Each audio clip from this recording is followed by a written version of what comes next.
विगतवार समाचार જોઈએ પહેલા મુખ્ય સમાચાર પર એક નજર। ભ્રષ્ટાચાર અને કાળા નાણાં મુદ્દે બાબા રામદેવ અને અન્ના હજારેના યોજાયા અનશન, દેશવ્યાપી આંદોલનની જાહેરાત। સચિન તેંડુલકર આજે ક્રિકેટમાંથી બની જશે સાંસદ, રાજ્યસભાના સભ્યપદના સવારે 11 કલાકે ગ્રહણ કરશે શપથ। મહેસાણાના ખેરાલુ પાસે ટ્રક ઊંધી વળતા ગમખ્વાર અકસ્માત, ઘટના સ્થળે જ 3ના મોત। મહેસાણા તાલુકા પંચાયતના ભાજપના સભ્ય પર ફાયરિંગ થતા લોકો ઉશ્કેરાયા, દુકાનોમાં તોડફોડ, એક પોલીસકર્મી ઇજાગ્રસ્ત। અને ગંગોત્રી માર્ગ પર ભૂસ્ખલન થતા રસ્તો બંધ, શ્રદ્ધાળુઓ અટવાયા, 4 ધામ યાત્રા ખોરવાઈ। કુદરત અને ભગવાનનું સંકલન સાધીને પર્યાવરણનો સંદેશ આપતું અનોખું પ્રદર્શન અમદાવાદમાં યોજાયું છે। નાનપણથી ચિત્રકલાનો શોખ ધરાવતા સૌમ્ય પંડ્યાએ 7 વર્ષથી કરેલી સાધનાના અંતે પર્યાવરણ ક્ષેત્રે કંઈક અલગ કરવાના હેતુથી આ પ્રદર્શન યોજ્યું છે। સંસ્કૃત ભાષાના વિદ્વાન ડોક્ટર વિજય પંડ્યાએ ચિત્ર પ્રદર્શનને ખુલ્લું મૂક્યું હતું। કેનવાસ ઉપર ઓઇલ પેઇન્ટિંગ કરીને આકર્ષક ફ્રેમિંગ કરીને સૌમ્ય પંડ્યાએ તૈયાર કરેલા 20 કરતાં વધુ આબેહૂબ ચિત્રોનું પ્રથમ પ્રદર્શન શહેરના ચાંદખેડા વિસ્તારમાં 2 દિવસ માટે યોજાયું છે।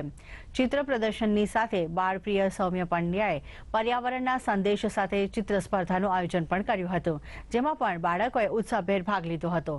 વિશ્વ પર્યાવરણ દિન 5મી જૂને શહેરના દર્પણ એકેડેમીમાં સૌમ્ય પંડ્યાનું પ્રદર્શન યોજીને બાળકોથી શરૂ કરીને તમામ લોકોને પર્યાવરણનો સંદેશો પહોંચાડવામાં આવશે।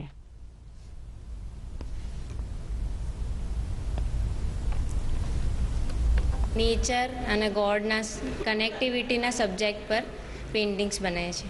મારે એ જ બતાવવું છે કે નેચર એક એવી વસ્તુ છે જે હ્યુમન ક્રિએટ નથી કરી सकता, એટલે અમે कैनवास थ्रू એવું क्रिएट કરીએ છીએ। सौम्या की सबसे मैंने इस एग्जीबिशन में जो सबसे बड़ी विशेषता देखी वो ये देखी है कि इन्होंने नेचर और गॉड को कनेक्ट करा है और उसके थ्रू उन्होंने ये मैसेज दिया है कि अगर नेचर है तो हम हैं।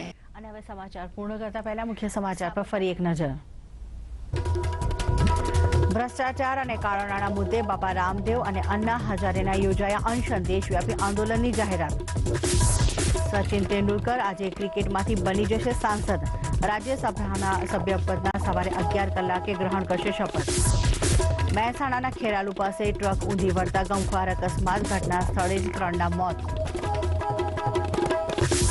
મહેસાણા તાલુકા પંચાયતના ભાજપના સભ્ય પર ફાયરિંગ થતા લોકો ઉશ્કેરાયા, દુકાનોમાં તોડફોડ, એક પોલીસકર્મી ઇજાગ્રસ્ત। અને ગંગોત્રી માર્ગ પર ભૂસ્ખલન થતા રસ્તો બંધ, શ્રદ્ધાળુઓ અટવાયા, 4 ધામ યાત્રા ખોરવાઈ।